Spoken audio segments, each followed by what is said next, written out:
Apakah ada dalil berkaitan dengan aneka fitnah yang terjadi di bumi Syam? Karena seperti yang kita tahu, banyak sekali konflik kelas dunia yang pusatnya ada di daerah Syam. Seperti di Suriah, kemudian Palestina sebelum Suriah dan sampai sekarang belum selesai, dan beberapa belahan bumi yang lainnya yang ada di Imam Mahdi di Baiat, dan banyak pengikutnya yang berada di daerah Syam. Dan pembunuhannya ada hari kiamat kubra. Kenapa bisa demikian? Allah Subhanahu wa taala memilih titik sengketa sesuai dengan apa yang Dia kehendaki. Bagaimana dulu kota Mekah dikuasai oleh orang musyrikin, sehingga dalam waktu berkurun-kurun banyak sekali pelanggaran yang terjadi di kota Mekah. Meskipun kita tahu kota ini adalah kota haram, daerah suci, tapi orang musyrikin mengotorinya dengan aneka kesyirikan. Lalu dibersihkan oleh Allah Subhanahu wa taala dengan datangnya nabi terakhir. Selama 13 tahun beliau berdakwah dan itu belum berhasil. Sampai akhirnya Allah pindahkan beliau ke Madinah. Barulah di tahun yang keberapa beliau bisa menaklukkan kota Mekah?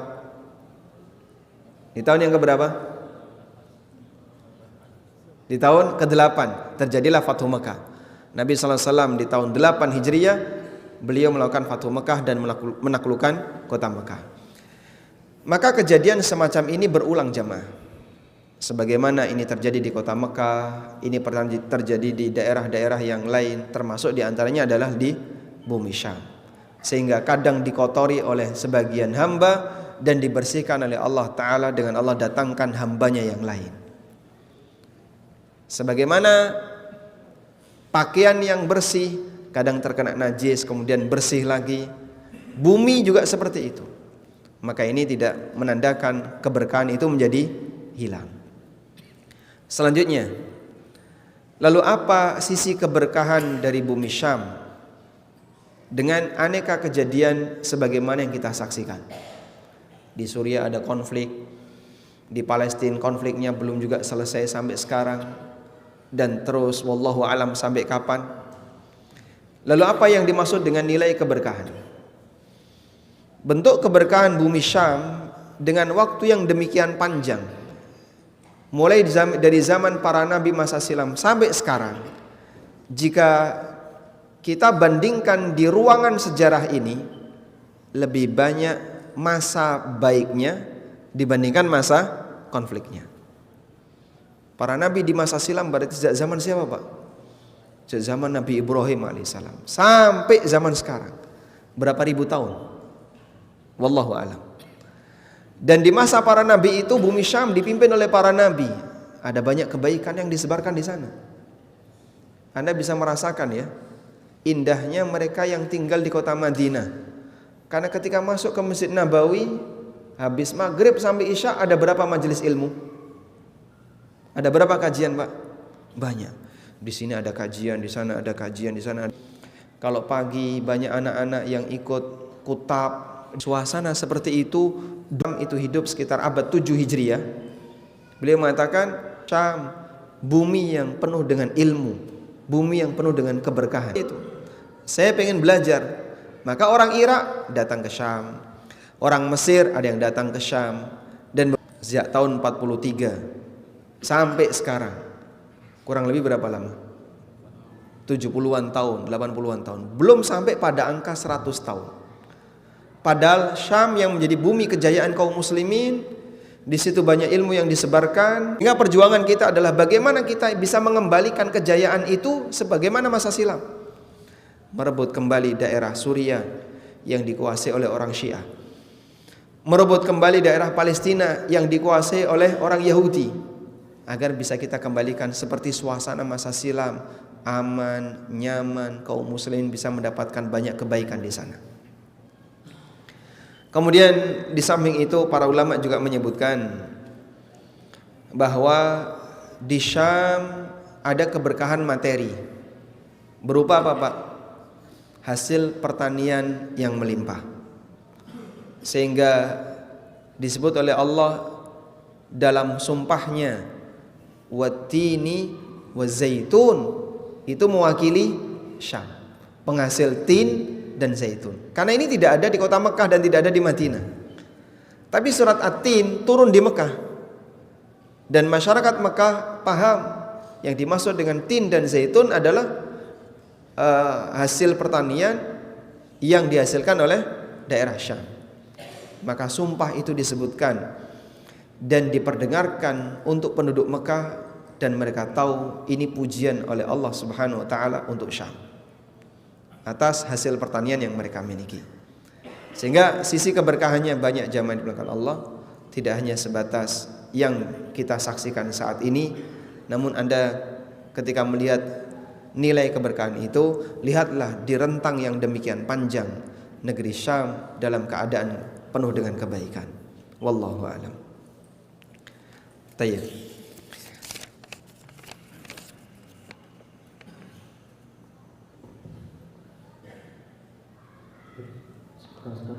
Selanjutnya di catatan persilakan jika rekan-rekan ada yang mengajukan tulisan.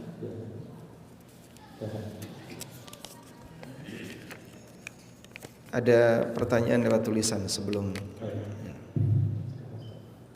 Bagaimana pendapat yang mengatakan bahwa seharusnya penduduk Palestina hijrah dari sana? Apakah pendapat ini memiliki dasar yang kuat? Memang kita akui sikap para ulama berkaitan dengan peristiwa penjajahan Yahudi terhadap daerah Palestina ini mereka berbeda. Ada yang menyarankan sementara tinggalkan Palestina, selamatkan nyawa kaum muslimin dan silahkan berhijrah. Dan ada yang mengatakan kita harus perjuangkan bersama, dan yang paling berkepentingan adalah penduduk negerinya. Sehingga dalam hal ini ada perbedaan pendapat. Namun perbedaan pendapat ini ada kalanya perlu dibahas dan ada kalanya perlu dihentikan sesuai dengan kondisi dan suasana yang sedang terjadi. Ketika suasananya suasana perang, suasananya sedang tegang, maka seharusnya di tengah kaum muslimin tampakkan persatuan. Bukan kemudian saling menghujat, saling mengangkat seperti ini, akhirnya yang nampak justru perpecahan. Dan bagaimana kemenangan bisa didapatkan sementara yang terjadi adalah perpecahan. Sementara sumber kekalahan yang terbesar ketika orang itu berpecah. Karena itulah orang munafik meninggalkan luka yang demikian mendalam bagi kaum muslimin, karena merekalah yang punya hobi suka memecah barisan kaum muslimin. Di saat perang Uhud, jumlah pasukan kaum muslimin sekian ribu, tapi kemudian ada yang membelot sekian ratus. Jadinya melemahkan semangat. Mending kamu gak ikut dari awal daripada berangkat bareng kemudian di tengah jalan pulang. Ini akan melemahkan yang sudah berangkat. Hal yang sama juga terjadi seperti itu. Ketika dukungan kaum muslimin tidak kompak, yang berjuang di sana bisa jadi tidak maksimal jadinya. Kenapa masih ada misalnya celaan yang disampaikan dan seterusnya. Tapi ketika suasana sedang dalam kondisi sedang damai, tidak ada ketegangan, tidak ada perang. Baik, sekarang kita pikirkan mana ijtihad yang lebih mendekati kebenaran. Bertahan ataukah sebaiknya hijrah? Memang yang namanya Baitul Maqdis dari ke zaman ke zaman ini menjadi rebutan untuk semua yang punya kepentingan. Dulu sebelum Yahudi, sebelum Bani Israel masuk ke sana, di zaman Nabi Musa alaihissalam ini dikuasai oleh siapa? Oleh orang-orang kafir, Bukhtansor, yang dia menguasai Baitul Maqdis. Bahkan Baitul Maqdis dibakar oleh mereka, dihancurkan oleh mereka. Makanya disebutkan dalam hadis tentang larangan membunuh kelelawar. Kelelawar kan tidak boleh dibunuh ya. Salah satu di antara pertimbangannya adalah Imran bin Husain radhiyallahu anhu pernah meriwayatkan bahwa pada saat Baitul Maqdis itu dihancurkan oleh orang musyrikin, kelelawar ini berdoa kepada Allah, Allahumma sallitni alaihim hatta ughriqahum, Allahumma sallitni alaihim bil bihar hatta ughriqahum. Ya Allah, berikan aku kuasa untuk mengendalikan lautan agar aku menenggelamkan orang-orang kafir yang menghancurkan Baitul Maqdis. Dan itu kejadiannya masa silam. Sehingga kelelawar punya semangat untuk menghancurkan orang musyrikin yang mau apa? Yang merusak Baitul Maqdis. Atas alasan ini, janganlah kalian membunuh kelelawar. Jika binatang dihormati karena dia punya semangat pembelaan, apalagi manusia. Kemudian zaman bergulir, lalu muncul kejadian penjajahan Yahudi di zaman yang kita saksikan. Terus akan terus bergulir sampai kemudian Dajjal muncul. Dan dia bersama dengan orang-orang Yahudi yang membawa toyalisa. Toyalisa ada ya? Kerudungnya Yahudi yang dipakai untuk ibadah. Pasukan Dajjal pusatnya ada di sana, di daerah Bablut. Dan nanti Allah Subhanahu wa taala akan membinasakan dia melalui siapa? Nabi Isa alaihissalam yang turun di akhir zaman. Dan kaum mukminin akan membantai orang-orang Yahudi sampai pun mereka semuanya bersembunyi di benda apapun yang mereka bisa jumpai, tapi benda ini bisa bicara. Ya Abdullah, ya mukmin, wahai hamba Allah, wahai mukmin, di belakangku ada Yahudi, bunuh dia. Benda ini bisa bicara dan didengar oleh mukmin yang berusaha untuk mencari orang-orang Yahudi. Kecuali satu, yaitu apa? Pohon Gharqad. Dan orang Yahudi percaya akan itu. Buktinya apa? Mereka menanam pohon Gharqad di banyak tempat. Makanya kalau dikatakan bahwasanya Yahudi mengingkari Nabi Muhammad SAW, buktinya sabda Nabi SAW itu mereka percaya. Sehingga kan orang ateis itu menjadikan ini sebagai lelucon. Kalian bilang Muhammad itu bukan Nabi, dia berdusta, tapi di saat yang sama kenapa kalian mempercayai perkataan Muhammad akan keberadaan pohon Gharqad yang dia diam saja ketika orang Yahudi bersembunyi di baliknya. Pohon Gharqad ini tidak bersuara kecuali Gharqad. Dan mereka meyakini itu, dan kejadian itu ada di akhir zaman. Kita tidak tahu seperti apa yang dikehendaki oleh Allah terhadap bumi Syam. Namun bagaimana kita bersikap, lihatlah kejadian yang sedang ada dan berikan sikap sebagaimana dorongan iman yang kita miliki. Kita ingin mengembalikan kejayaan bumi Syam sebagaimana masa silam, karena Allah Subhanahu wa taala menjadikan bumi ini sebagai bumi yang istimewa. Wallahu a'lam. Nah, silakan. Assalamualaikum warahmatullahi wabarakatuh. Assalamualaikum warahmatullahi wabarakatuh. Beberapa hari belakangan ini, bahkan udah dari dahulu Ustaz, banyak di media menyerukan boikot dengan produk-produk buatan orang-orang kafir Ustaz. Bagaimana kita mensikapi seperti ini Ustaz? Dan ini imbauan ini bukan keluar dari pemimpin kita, bahkan dari kalangan-kalangan penuntut ilmu Ustaz. Dan yang saya tanyakan juga, seberapa efektifkah kita memboikot produk-produk buatan orang kafir itu sendiri Ustaz?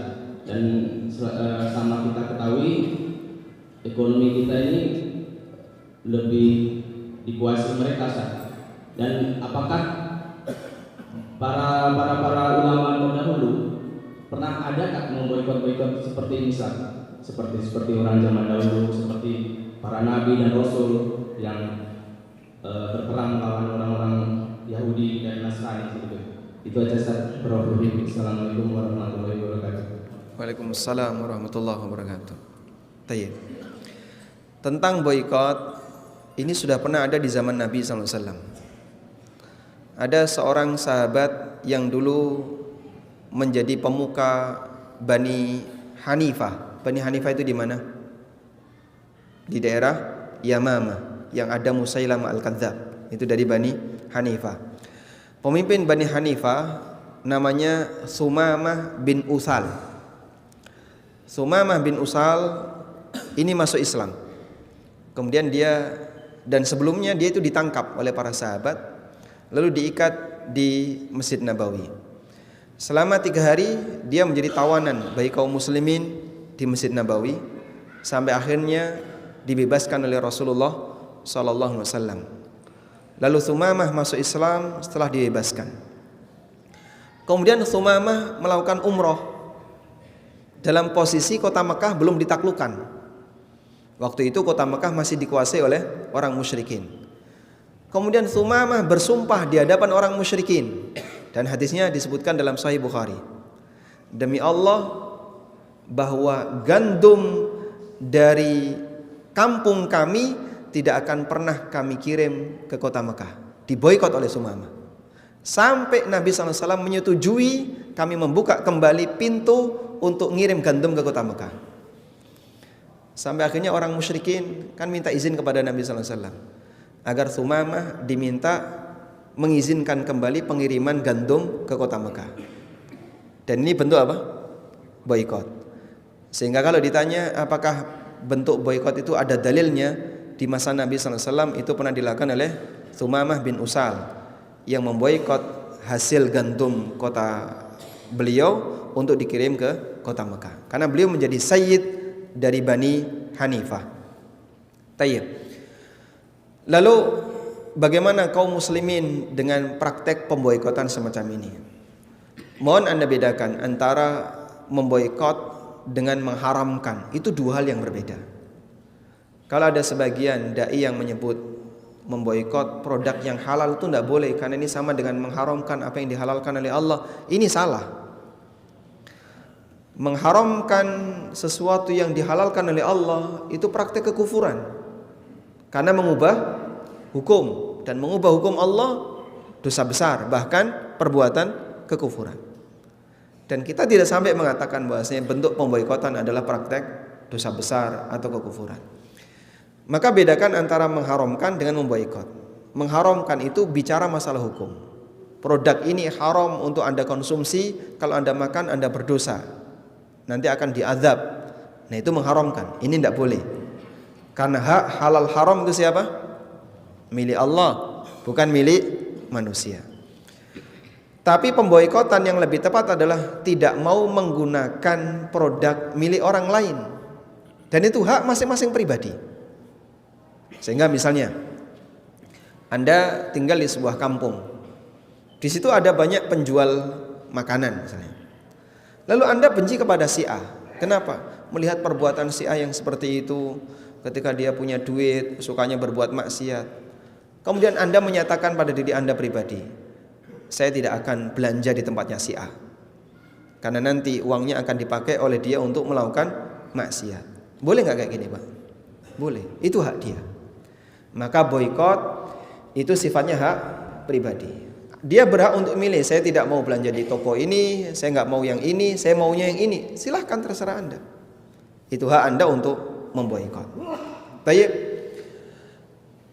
Namun ketika boikot itu menjadi keputusan negara, misalnya negara A memboikot produk dari negara B. Jika itu sudah menjadi keputusan negara, jadi keputusan pemerintah, terlarang bagi rakyatnya untuk melakukan pelanggaran. Karena kalau ada rakyatnya melakukan pelanggaran, berarti dia terhitung mengkhianati keputusan kaum muslimin yang dipimpin oleh pemerintah di tempat itu. Sehingga misalnya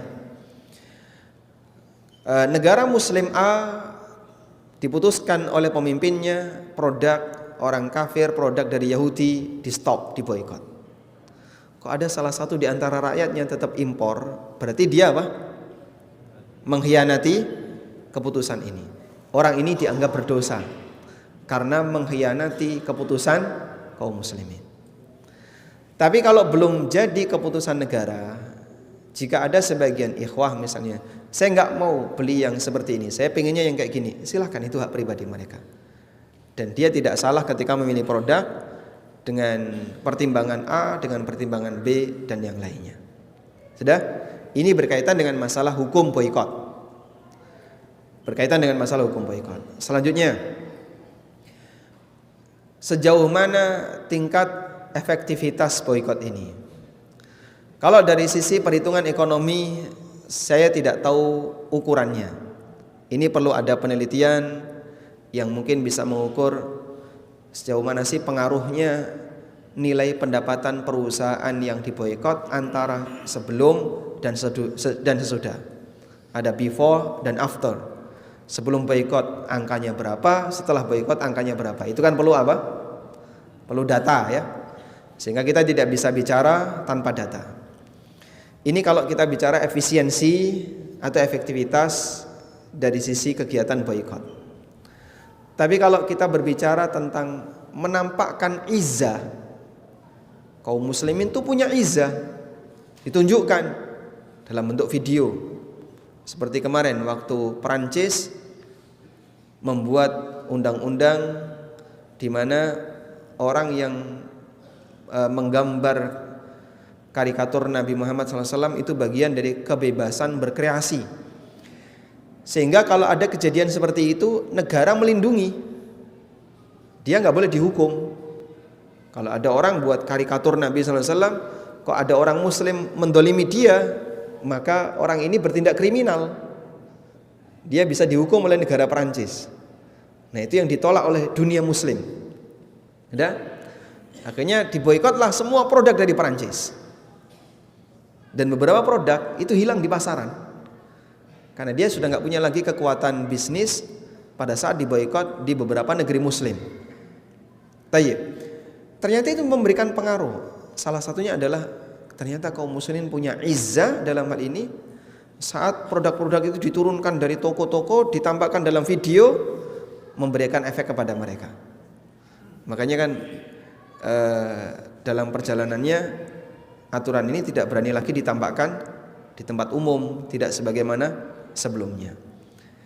Baik, ini kalau kita bicara tentang masalah efektivitas, jadi lebih bersifat menunjukkan izzahnya kaum muslimin. Kita bisa hidup tanpa bergantung kepada produk mereka. Wallahu a'lam. Yang terakhir, apakah benar Nabi Isa akan bangkit di negeri Palestina? Nabi Isa belum mati, sehingga tidak ada istilah dibangkitkan. Yang benar Nabi Isa masih hidup, diangkat oleh Allah kemana? Ke langit. Sebagaimana yang disebutkan dalam Al-Quran, wa ma qataluhu wa ma salabuhu walakin syubbiha lahum. Mereka tidak pernah membunuh Isa, tidak pernah menyalib Isa, namun diserupakan dengan orang lain, dan dialah yang jadi korban pembunuhan itu, bukan Isa. Di ayat yang lain Allah mengatakan barrafa'ahu Allahu ilaih, namun Allah Subhanahu wa taala mengangkat Nabi Isa. Karena itu berkaitan dengan status Nabi Isa, manusia terbagi menjadi 3 pendapat. Pendapat pertama mengatakan Nabi Isa mati disalib dalam keadaan husnul khatimah, meninggal husnul khatimah, karena beliau menebus dosa seluruh umat manusia kecuali umat Muhammad sallallahu alaihi wasallam menurut keyakinannya. Dan ini pendapat Nasrani. Pendapat kedua mengatakan Nabi Isa mati disalib su'ul khatimah, sehingga nanti dia masuk neraka. Dan ini pendapatnya Yahudi. Pendapat ketiga mengatakan Nabi Isa tidak mati dan beliau diangkat oleh Allah dan nanti akan diturunkan kembali oleh Allah Subhanahu wa taala di akhir zaman dengan tugas membunuh Dajjal. Setelah itu memimpin kaum muslimin selama sekian tahun, baru setelah itu beliau meninggal dunia. Sehingga beliau belum mati karena jasad dan ruhnya diangkat oleh Allah. Bukan ruhnya saja. Kalau ruhnya diangkat oleh Allah kan jasadnya mati. Dan itu definisi mati biasa. Orang yang ruhnya diangkat oleh Allah. Maka Allah mengangkat Nabi Isa itu jasadnya dan ruhnya, ataukah ruh saja? Jasad dan ruh. Karena kalau diangkat ruhnya saja berarti jasadnya mati. Sebagaimana manusia ketika mati ruhnya diangkat oleh Allah Ta'ala. Wallahu ta'ala alam. Wassallallahu ala nabiyyina Muhammadin wa ala alihi wa sahbihi wa sallam. Wa akhiru da'wana. Insyaallah. Ya, boleh. terakhir. Baik, silakan. Assalamualaikum Ustaz. Waalaikumsalam warahmatullahi Ini pertanyaan saya mungkin agak sedikit dari tempat belum dari topik, tapi masih ada hubungannya. Kita tahu bahwa pada peristiwa yang terjadi di Palestina sekarang dari grup Hizbullah, kita tahu bahwa Hizbullah itu adalah manusia. Nah, kita tak mungkin mereka itu berusaha mencari panggung, karena kita tahu bahwa Syiah itu mereka punya cara-cara yang mungkin terorganisir seperti itu untuk mencari pengaruh di dunia, terutama mungkin kita di dunia Islam. Nah, pertanyaan saya, kaum Syiah ini sebetulnya dalam Al-Quran atau apakah ada dalil bahwa bagaimana nanti akhir daripada kaum Syiah ini? Terus pertanyaannya, dalam Islam sendiri sebetulnya kaum Syiah ini mereka masuk dalam kategori orang kafir atau seperti apa Ustaz? Itu yang kita tanyakan. Baik. Apakah fenomena Syiah itu ada dalilnya dalam Al-Quran? Karena kita tahu bahasanya Syiah ini menjadi masalah besar bagi kaum muslimin, dan itu sudah muncul sejak zaman sahabat. Orang yang gulu kepada Ali bin Abi Thalib di masa beliau masih hidup itu sampai menyembah Ali dan mengatakan wa ma ilahuna illa aliyun, dan tidak ada Tuhan bagi kami kecuali Ali. Sehingga mereka adalah orang-orang yang gulu terhadap Ali atas nama mencintai Ahlul Bait. Lalu mereka dibakar oleh Ali. Tapi kemudian dikritik oleh Ibnu Abbas radhiyallahu anhuma, dan beliau mengatakan lau kuntu ana ma fa'altu bihadza. Di anin Nabi sallallahu alaihi wasallam yaqul la yu'adzibu bin nar illa rabbun nar. Andaikan aku yang jadi kamu, aku tidak akan menghukum orang-orang ini dengan cara seperti itu, dibakar. Karena tidak boleh mengazab dengan api kecuali Tuhannya api, yaitu siapa? Allah Subhanahu wa taala. Baik. Sehingga fenomena ini sudah ada. Dan Nabi sallallahu alaihi wasallam pernah mengisyaratkan, hanya dalam bentuk isyarat. Beliau tidak menegaskan. Di mana Nabi sallallahu alaihi wasallam mengatakan, sayakunu min Thaqif kadzabun wa mubir. Akan muncul dari Bani Thaqif dua manusia yang merusak, yang satu kadzab, yang satu mubir. Kadzab pendusta besar, dan yang dimaksud dengan kadzab adalah Al-Mukhtar Ats-Tsaqafi. Mukhtar Ats-Tsaqafi inilah yang dia mempengaruhi kaum muslimin untuk mencintai Ahlul Bait melebihi dari batas, sampai memusuhi para sahabat yang lain. Sehingga atas nama cinta kepada Ahlul Bait, maka mereka mengkafirkan Abu Bakar, mengkafirkan Umar, mengkafirkan Utsman, dan mengkafirkan sahabat-sahabat yang lain, lalu membuat berita-berita dusta tentang Ahlul Bait. Maka disebut oleh Nabi sallallahu alaihi wasallam sebagai apa? Kadzab. Disebut oleh Nabi sallallahu alaihi wasallam sebagai kadzab. Itu kaitannya dengan Mukhtar Ats-Tsaqafi dari Bani Thaqif, yang dia menampakkan kecintaan kepada Ahlul Bait tapi mau merusak Islam. Dan ini cikal bakalnya Syiah. Ini cikal bakalnya Syiah sampai sekarang. Yang kedua, mubir.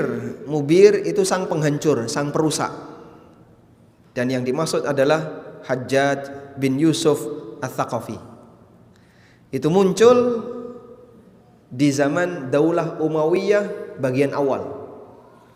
Sehingga Hajjaj sudah muncul di zaman Daulah Umayyah bagian awal, dan dia sebagai orang perusak karena dia banyak sekali membantai kaum muslimin. Bahkan Ka'bah dibakar oleh Hajjaj bin Yusuf. Dalam rangka apa? Menyerang Abdullah bin Zubair. Sehingga Masjidil Haram ketika itu dimanjanik. Tahu manjanik Pak? ketapel besar yang digunakan untuk melempar batu yang dibakar, sehingga Masjidil Haram dibakar sama Hajjaj bin Yusuf. Dan ini seorang muslim dia. Hajjaj bin Yusuf hafal Quran, tapi dia bakar Masjidil Haram untuk menyerang Abdullah bin Zubair. Kemudian Ka'bah dibongkar, tapi kemudian dibangun ulang. Maka ada kejadian perang yang sampai merusak Masjidil Haram, dan itu dilakukan oleh sang mubir, sang perusak, yaitu salah satu dari Bani Thaqif yang bernama Hajjaj bin Yusuf. Maka kalau Bapak bertanya tentang isyarat dari dalil tentang keberadaan Syiah, Allah alam mungkin yang bisa kita gunakan pendekatan adalah hadis ini. Tapi kita punya prinsip, tidak semua realita di alam ini disebutkan dalam Al-Quran. Dajjal yang demikian fitnah besar di Al-Quran ada nggak? Tidak ada. Adanya Ya'juj dan Ma'juj. Hatta idza futiha Ya'juj wa Ma'juj, sehingga sampai ketika dibuka pintu Ya'juj dan Ma'juj, mereka bertebaran di muka bumi. Sehingga penyebutan Ya'juj dan Ma'juj aja dalam Al-Quran. Tapi kalau Dajjal penyebutannya tidak kita jumpai dalam Al-Quran. Wallahu a'lam.